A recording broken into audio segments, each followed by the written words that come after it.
Halo, kami dari kelompok 7 ingin mempresentasikan video mengenai evaluasi karya seni budaya. Silahkan disaksikan. Yang pertama ada Indonesia. Budaya Indonesia adalah seluruh kebudayaan nasional, kebudayaan lokal, maupun kebudayaan asal asing yang telah ada di Indonesia sebelum Indonesia merdeka pada 1945. Indonesia adalah negara yang dikenal kaya akan alam maupun budayanya. Indonesia memiliki 34 provinsi, 1030 suku, 801 bahasa, dan 819 karya budaya bagi Indonesia.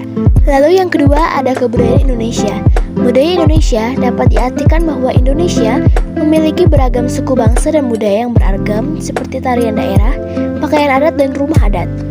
Wujud kebudayaan Indonesia ada kira-kira 7 yang kita ketahui, yaitu ada aksara, teater dan drama daerah, tarian daerah, lagu daerah, musik daerah, seni pertunjukan daerah, dan upacara adat. Lalu yang ketiga ada evaluasi. Evaluasi budaya adalah penilaian terhadap suatu budaya, dapat berisi apresiasi, penghargaan, pujian, kritik, ataupun argumen. Banyak penelitian baik dari luar ataupun dari dalam yang menilai keberagaman Indonesia. Salah satunya adalah wisatawan asing yang sudah terbukti tertarik kepada nilai budaya dan keragaman Indonesia, bahkan sampai ikut mempelajari bahasa dan kebiasaan orang Indonesia. Lalu yang keempat ada jumlah wisatawan. Pada 2017, jumlah kunjungan wisatawan asing mencapai 14,4 juta. Kemudian pada tahun 2018, jumlah kunjungan wisatawan asing mencapai 15,81 juta. Kemudian pada tahun 2019 sendiri, jumlah kunjungan mencapai 16,10 juta. Tapi sayangnya pada tahun 2020 menurun menjadi 4,2 juta kunjungan. Berikut ada 4 budaya Indonesia yang sudah terkenal di mancanegara. Yang pertama ada keris, yang kedua ada angklung, yang ketiga ada wayang, dan yang keempat ada batik. Sekarang kita akan membahas keris.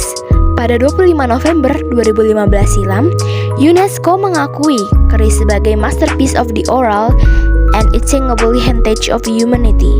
Lalu ada angklung. Angklung mendapat pengakuan dari UNESCO pada 19 Januari 2011. Angklung dinobatkan sebagai salah satu bagian dari World Heritage. Angklung juga sempat diberitakan mulai diajarkan kepada anak-anak di Korea Selatan, Jepang, dan Malaysia. Lalu yang ketiga ada wayang.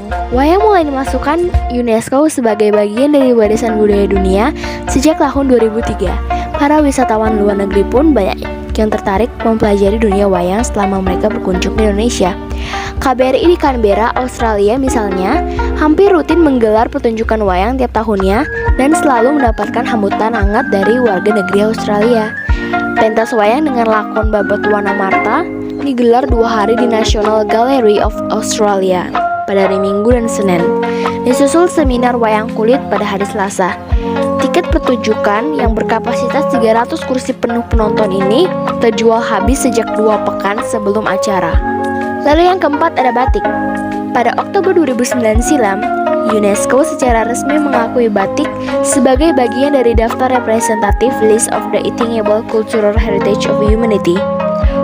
Oscar Lawarata, Denny Irawan, Edward Huta Barat, Iwan Tirta, atau Gea Panggabean, mereka dikenal luas sebagai desainer papan atas di tingkat dunia yang sering menggunakan batik sebagai material utama pada desain karya-karyanya. Ada banyak artis terkenal juga yang datang ke acara bergengsi dengan mengenakan kemeja batik. Pemerintah sendiri mencatat nilai ekspor batik dan produk batik di Indonesia sepanjang 2017 mencapai sebesar 58,46 juta US dollar. Kemudian berikutnya ada seni teater. Ada beberapa seni teater yang cukup terkenal sampai keluar. Beberapanya akan kita bahas, yaitu 1. Ada wayang wong dari Jawa. Contoh kisah yang biasanya dimainkan dalam pertunjukan wayang adalah kisah Ramayana, Antasena, dan Gatot Kaca. Lalu yang kedua ada ketoprak dari Yogyakarta. Kisah yang ditampilkan seperti kisah 1001 Malam dan epos Ramayana yang dipentaskan oleh para pemain dengan penyesuaian karakter tentunya. Lalu yang ketiga ada Mendu dari Kepulauan Riau. Seni teater ini biasanya dikombinasikan dengan drama, seni tari, silat, dan pantun. Lalu yang keempat ada lenong Betawi. Pertunjukan akan menampilkan banyolan khas yang membuat perut tertawa dan diiringi dengan musik. Kemudian ada musik tradisional. Yang pertama ada gambang kromong. Berasal dari daerah Betawi, Jakarta, gambang kromong sebenarnya merupakan hasil dari penggabungan dari gamelan dan alat musik Cina. Lalu yang kedua ada keroncong. Keroncong itu awalnya berasal dari Portugis, hingga kemudian masuk ke Indonesia dan digabungkan dengan alat-alat musik tradisional seperti seruling dan gamelan. Lalu yang ketiga ada gong luweng. Musik tradisional daerah Bali ini dimainkan dengan 25 hingga 30 jenis alat musik. Bisa sebagai pengiring tari tradisional seperti tari topeng, pendet, dan lain sebagainya. Lalu yang keempat ada sasandogong. Berasal dari Nusantara Tenggara, Timur, dan terbuat dari bambu. Biasanya dipentaskan sebagai hiburan atau penyambutan tamu istimewa. Lalu yang terakhir ada seni lukis. Ada banyak artis atau seniman terkenal dari Indonesia yang sudah mencapai kuping dari mancanegara. Salah satunya adalah Avandi Kusuma.